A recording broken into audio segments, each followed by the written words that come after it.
आज का हमारा टॉपिक है निविड संकुलन। क्लास 12th केमिस्ट्री का आज का हमारा टॉपिक निविड संकुलन या क्लोज्ड पैकिंग है।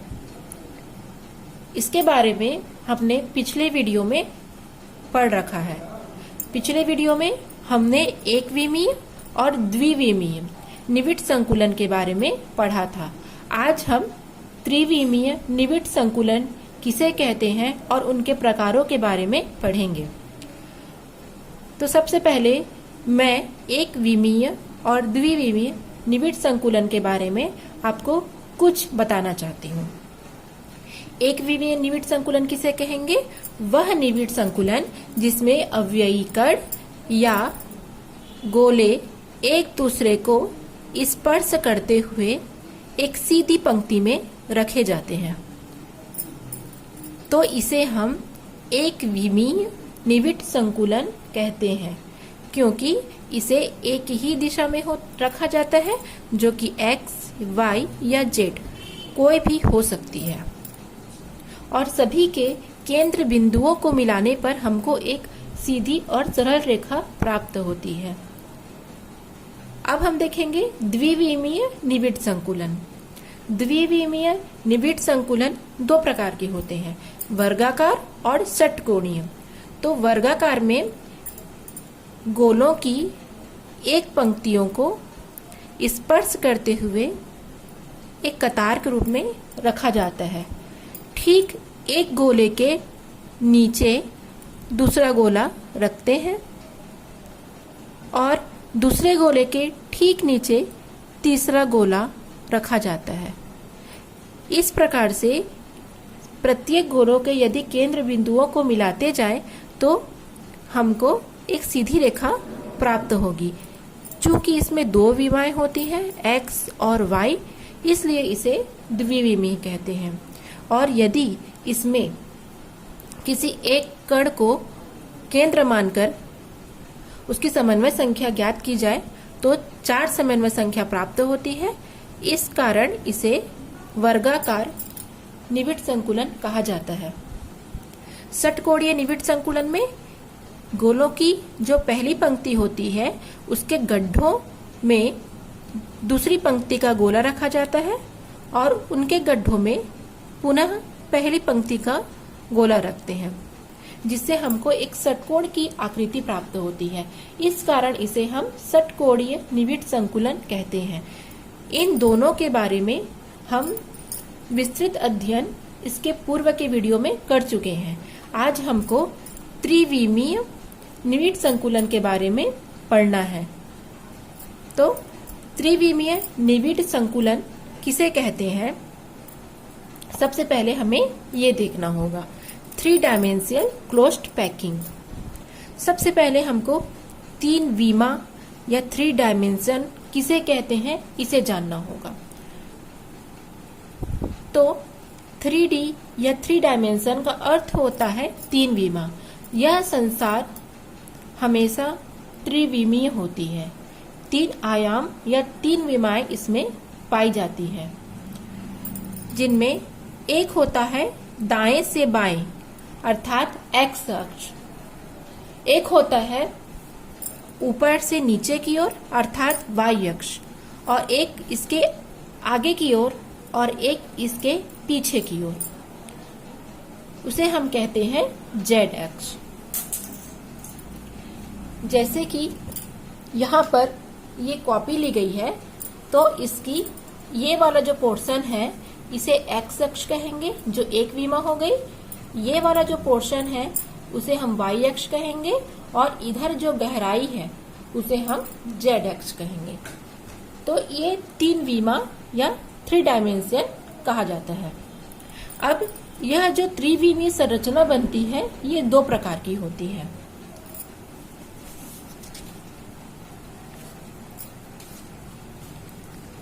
पहला हम देखेंगे इसमें वर्ग से किस प्रकार त्रिविमीय संकुलन प्राप्त करते हैं। वर्ग निविड संकुलित परत से त्रिविमीय संकुलन प्राप्त करना, पहले हम इसके बारे में पढ़ेंगे। तो मैंने इसे राइटिंग में यहाँ पर लिखा हुआ है। यदि आप लोग को समझने में दिक्कत हो रही है तो आप इस नोट्स के थ्रू इसे अच्छे से समझ सकते हैं। तो चलिए हम इसे स्टार्ट करते हैं। इस प्रकार के निविड संकुलन में यहाँ पर पहली पंक्ति के गोलों को रखा गया है, उसके नीचे दूसरी पंक्ति के गोलों को रखा गया है, ठीक उसके नीचे तीसरी और चौथी पंक्तियों के गोलों को रखा गया है।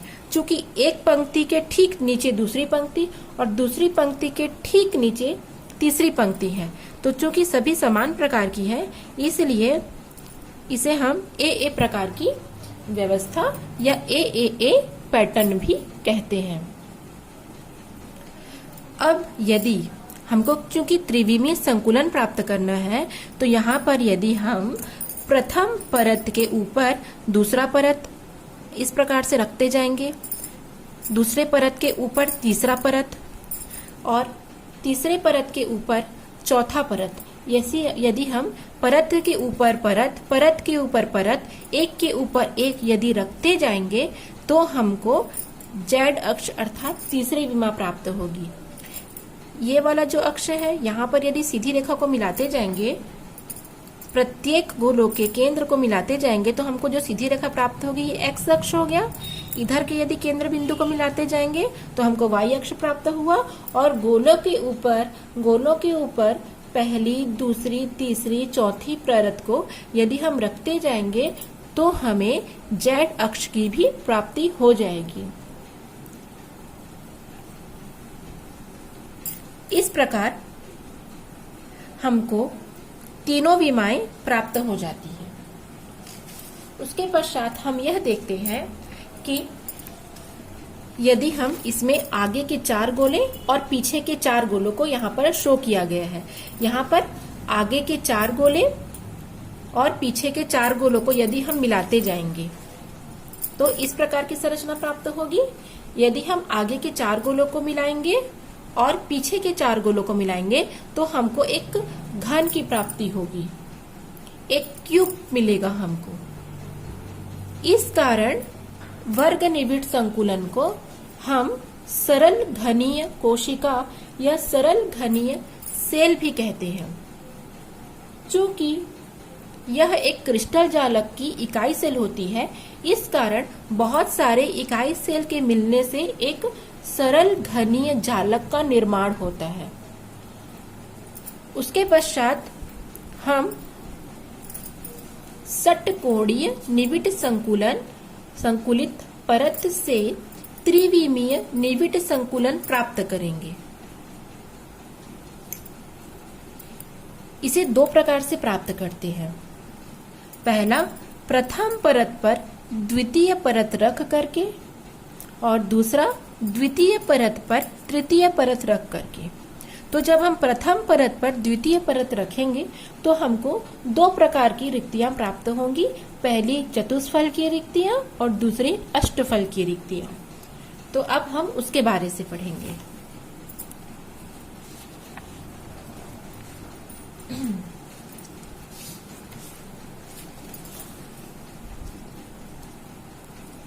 इस प्रकार जब हम प्रथम परत पर द्वितीय परत को रखेंगे तब हमको चतुष्फलकीय और अष्टफलकीय रिक्तियां प्राप्त होगी। तो इसे समझने के लिए हम यहाँ जो बना है डायग्राम, इसे मैं आपको दोबारा समझाती हूँ।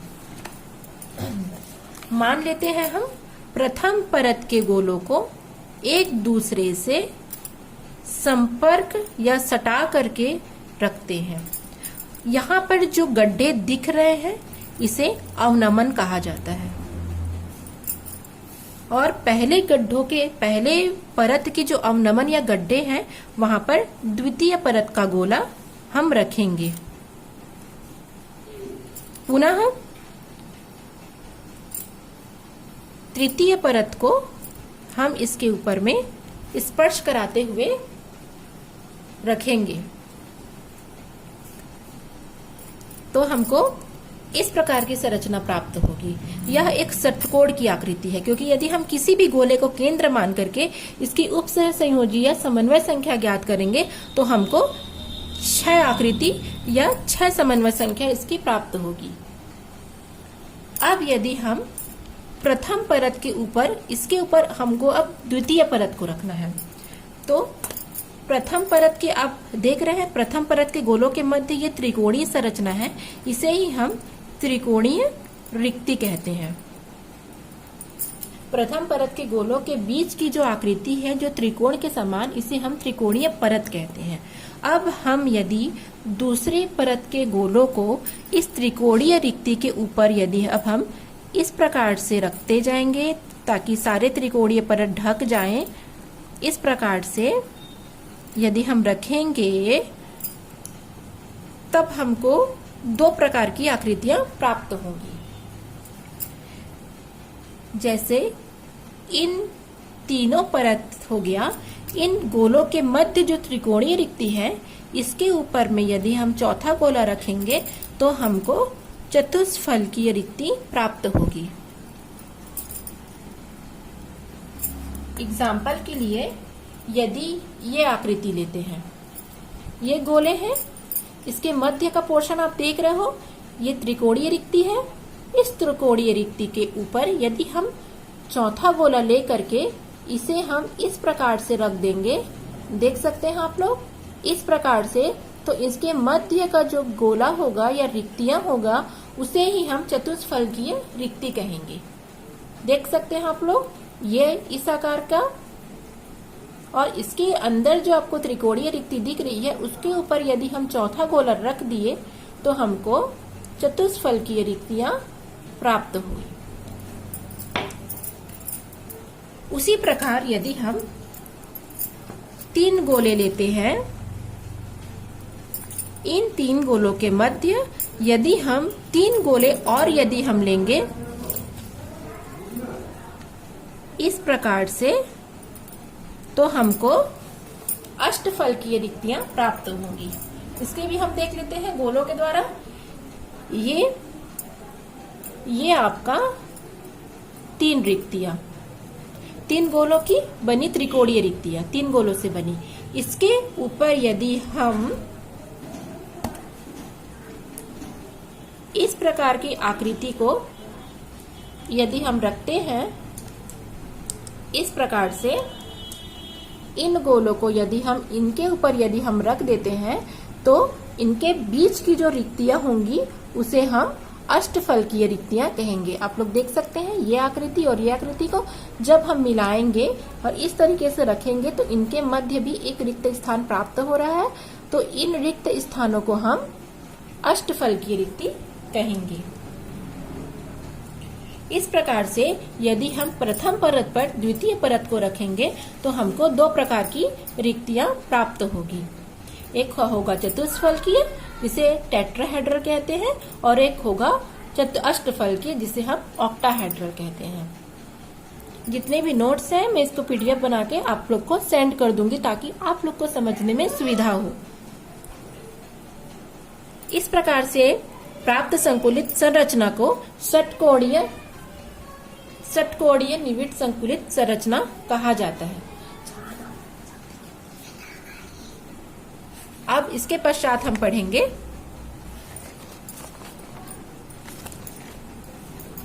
ये नोट्स है आप लोग का कि जब भी द्वितीय परत का एक गोला प्रथम पंक्ति के परत की रिक्ति के ऊपर होता है तो हमको चतुष्फलकीय रिक्ति प्राप्त होती है, और जब द्वितीय परत की त्रिकोणीय रिक्तियां प्रथम परत की त्रिकोणीय रिक्तियों के ऊपर होती हैं तब हमको अष्टफलकीय रिक्ति प्राप्त होती है। इसे मैं PDF बना के आप लोग को सेंड कर दूंगी। अब हम पढ़ेंगे सेकंड पॉइंट कि द्वितीय परत के ऊपर तृतीय परत को रखने पर हमको कौन कौन सी आकृतियां प्राप्त होती हैं। तो जब हम द्वितीय परत के गोलों के ऊपर अब हम तृतीय परत के गोलों को रखेंगे तो हमको 2 प्रकार की आकृति प्राप्त होगी। पहला है चतुष्फलकीय रिक्तियों को किस प्रकार से ये ढकेगा, और दूसरा है अष्टफलकीय रिक्तियों को यह किस प्रकार से ढकेगा। तो यहाँ पर सारे गोलों के माध्यम से समझाना मुश्किल है, इसलिए कुछ ही गोला यहाँ पर लिया गया है ताकि आपको अच्छी तरीके से समझ में आ सके। यहाँ पर 3 परत लिया गया है। ये पहली परत के गोले, ये द्वितीय परत की और ये तृतीय परत की। यहाँ पर 3 गोले आप देख रहे हैं और यहाँ पर चौथा गोला। इनके मध्य का जो गैप या रिक्त स्थान है इसे हम चतुष्फलकीय रिक्ति कहेंगे।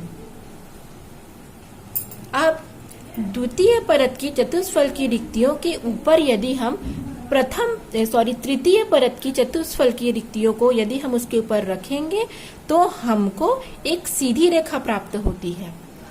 यहाँ पर पहली परत के जो गोले हैं और जो तीसरी परत के गोले हैं वो एक सीध में है। जैसे आप इसका केंद्र बिंदु देख सकते हैं और इसका केंद्र बिंदु देख सकते हैं, इनको मिलाने पर एक सीधी रेखा प्राप्त हुई। इसी प्रकार से इसका केंद्र बिंदु देख सकते हैं और इसका केंद्र बिंदु देख सकते हैं। इसी प्रकार इसका केंद्र बिंदु देख सकते हैं और इसका केंद्र बिंदु देख सकते हैं। इन सभी को मिलाने पर हमको एक सीधी रेखा प्राप्त हो रही है। और ये आपको जो बी टाइप का परत दिख रहा है, इसको यदि हम इससे मिलाएंगे तो हमको एक चतुष्फलक की आकृति प्राप्त होगी। इस कारण इसे हम ए बी पैटर्न का निविड़ संकुलित संरचना कहा जाता है, या ए बी पैटर्न भी इसे हम कहते हैं, या फिर इसे हम HCP या षटकोणीय निविड़ संकुलित संरचना, हेक्सागोनल क्लोज्ड पैकिंग स्ट्रक्चर भी कह सकते हैं। अब यहाँ पर जितने भी गोले लिए गए हैं उस बिंदु के लेकर के यहाँ पर एक षटकोण की आकृति बनाई गई है। तो यदि हम इसे देखें तो प्रत्येक गोला नीचे वाले गोले या द्वितीय परत के ऊपर जो तृतीय परत रखी गई है वो एक सीध में रखी गई है, आप देख सकते हैं। और मध्य में जो त्रिकोणीय रिक्ति है इसके ऊपर भी वही त्रिकोणीय रिक्ति पुनः बनेगी और इसके ऊपर में पुनः षटकोण की आकृति बनेगी। तो यदि हम इसका उपसह संयोजी संख्या देखेंगे तो देखेंगे ये कितने बिंदुओं से घिरा हुआ है। तो 1 2 3 4 5 6, यहाँ 7 8 9 10 11 12, अर्थात इसकी उपसह संयोजी संख्या 12 होगी। अर्थात एक बिंदु या एक गोला 12 पड़ोसी गोलों से घिरा होता है। और इस प्रकार की आप रिक्तियों को ढकने का एग्जाम्पल आप मैग्नीशियम और जिंक में देखेंगे, पाया जाता है। इसके पश्चात हम अष्टफलकीय रिक्तियों को ढकना देखेंगे कि जब हम तृतीय परत के गोलों को द्वितीय परत के ऊपर रखेंगे तो किस प्रकार से हमको अष्टफलकीय रिक्तियों का आच्छादन या उसके ढकने को स्पष्ट करता है। यहाँ पर फिर 3 परत लिया गया है, परत A, B और C। यहाँ पर कुछ ही गोलों के माध्यम से इसे समझाया गया है, क्योंकि अत्यधिक गोलों को यदि हम लेंगे तो इसे और जटिल बनाया जा सकता था। इसीलिए सुविधा की दृष्टि से कुछ ही गोलों को लिया गया है। यदि हम तीसरे परत को दूसरी परत के ऊपर रखेंगे तो हमको अष्टफलकीय रिक्तियां प्राप्त होगी। ये पहला परत है और ये दूसरा परत है। इस टाइप से ये एक हो गया और ये एक हो गया, ये संरचना ये आप देख सकते हैं। तो इनके मध्य को या इसको यदि हम इसके ऊपर रखें तो हमको अष्टफलकीय रिक्तियां प्राप्त होंगी। यहाँ पर देखेंगे तो जो तृतीय परत का गोला है वो यदि हम उसके केंद्र बिंदुओं को मिलाएंगे तो वो केंद्र बिंदु सीधी रेखा में नहीं जाती, अर्थात तीसरी परत का जो गोला है वो प्रथम और द्वितीय जो परत है उनके गोलों के सीध में नहीं है। इस कारण इसे हम